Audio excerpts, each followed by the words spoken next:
అందరికీ నమస్కారం అండి. వాలేశ్వర్ ఆలయాన్ని గురించి ఇప్పుడు మనం తెలుసుకుందాము. రావణాసురుడు అమ్మ కోరిక కోసము కైలాసము నుంచి శివుడి ఆత్మలింగాన్ని తెస్తూ భూమిలో పాతుకుపోయిన స్థలము గోకర్ణ క్షేత్రంగా ఎలా ప్రసిద్ధి చెందిందో, అలాగే హనుమంతుడు కాశీ నుండి తెచ్చిన లింగము భూమిలో పాతుకుపోయినప్పుడు తన తోకతో శివలింగాన్ని చుట్టి ఎత్తడానికి ప్రయత్నం చేస్తాడు. ఆ క్షేత్రమే వాలేశ్వర్ రామగిరిగా ప్రసిద్ధి చెందింది. శ్రీరాముడు రావణాసురుడిని సంహరించిన తరువాత తన పరివారంతో లంక నుంచి అయోధ్య నగరానికి ప్రయాణం అవుతాడు. రావణాసురుడు ఎంత దుర్మార్గుడైనప్పటికీ జన్మతః బ్రాహ్మణుడు కాబట్టి రావణాసురుడిని చంపటంతో శ్రీరాముడికి బ్రహ్మహత్య దోషం చుట్టుకుంటుంది. ఆ దోషాన్ని పోగొట్టుకోవటానికి దక్షిణ భారతదేశ సముద్ర తీరంలో ఉన్న రామేశ్వరం దగ్గర ఒక శివలింగం ప్రతిష్ఠించాలి అనుకుంటాడు. రామేశ్వరంలో ప్రతిష్ఠించాల్సిన శివలింగాన్ని కాశీ నుంచి తీసుకురావాలని వశిష్ఠుడు శ్రీరాముడికి చెప్తాడు. ఉత్తర భారతదేశంలోని కాశీ నుంచి శివలింగం తేవటానికి హనుమంతుడు వాయు మార్గంలో కాశీ క్షేత్రానికి బయలుదేరతాడు. కాశీ నుంచి శివలింగాన్ని తీసుకొని హనుమంతుడు దక్షిణ భారతదేశానికి తిరుగు ప్రయాణం అవుతాడు. ముహూర్త సమయానికి శివలింగం తీసుకురావాలని హనుమంతుడు గాఢంగా రామనామస్మరణ చేస్తూ ఉంటాడు. ఇంచుమించు రామేశ్వరం చేరుకోబోతుండగా ఒక సంఘటన జరుగుతుంది. బాలేశ్వర్ గుడి చిత్తూరుకి పుత్తూరుకి మధ్యలో కాలభైరవుడు వెలిసిన ఒక గుడి ఉంది.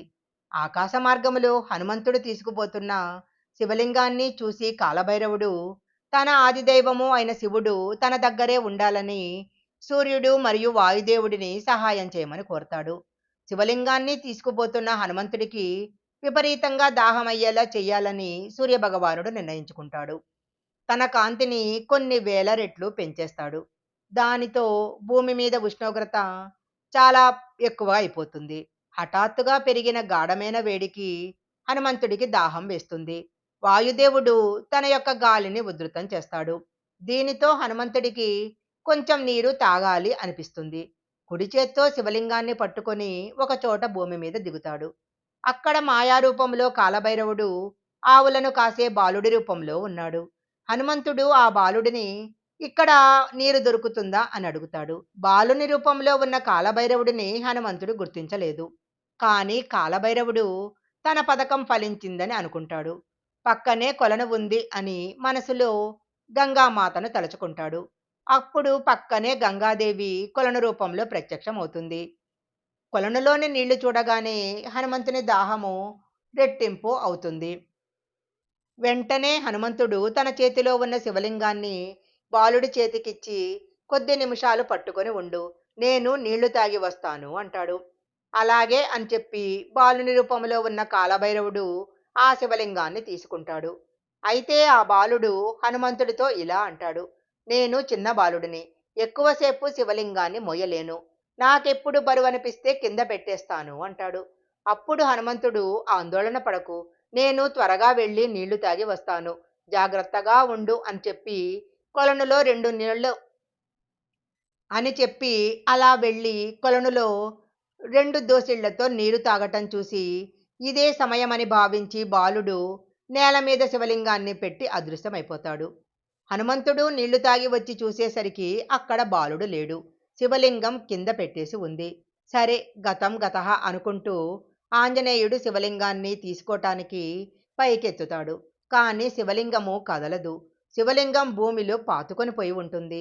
తన తోకను చుట్టి ఎత్తటానికి ప్రయత్నించాడు. కానీ సాధ్యం కాలేదు. సర్లే, పోనీ మరో శివలింగాన్ని తీసుకొద్దామనుకొని వెళుతుండగా సూర్యుని ప్రతాపం తగ్గిపోతుంది. వాయువు చల్లని గాలి వీస్తుండటం చూసి హనుమంతుడికి జరిగింది అర్థమైపోయింది. తీవ్రమైన ఆగ్రహం వచ్చింది. కొలనుని పర్వతం అయిపోమ్మన్నాడు. మరలా ఇంకొక శివలింగం కోసం ప్రయాణం సాగించాడు. అలా రామకార్యం కోసం తెచ్చిన శివలింగము అక్కడ ప్రతిష్ఠితమైనందుకు ఆ క్షేత్రాన్ని రామగిరి అని అంటారు. హనుమంతుడు వాలంతో శివలింగాన్ని ఎత్తటానికి ప్రయత్నం చేసినందుకు వాలేశ్వర్ అని కూడా అంటారు. కాలభైరవుడు ఇక్కడ ప్రత్యేకంగా పూజింపబడుతూ ఉంటాడు. సంతానం లేని వారికి సంతానం ఇస్తాడని భక్తులు నమ్ముతుంటారు. ఈ క్షేత్రంలోని శివలింగాన్ని కాశీ నుంచి హనుమంతుడు తెచ్చాడు కాబట్టి కాశీ విశ్వేశ్వరునికి ఉన్న ప్రాముఖ్యత ఇక్కడ శివలింగానికి ఉంది.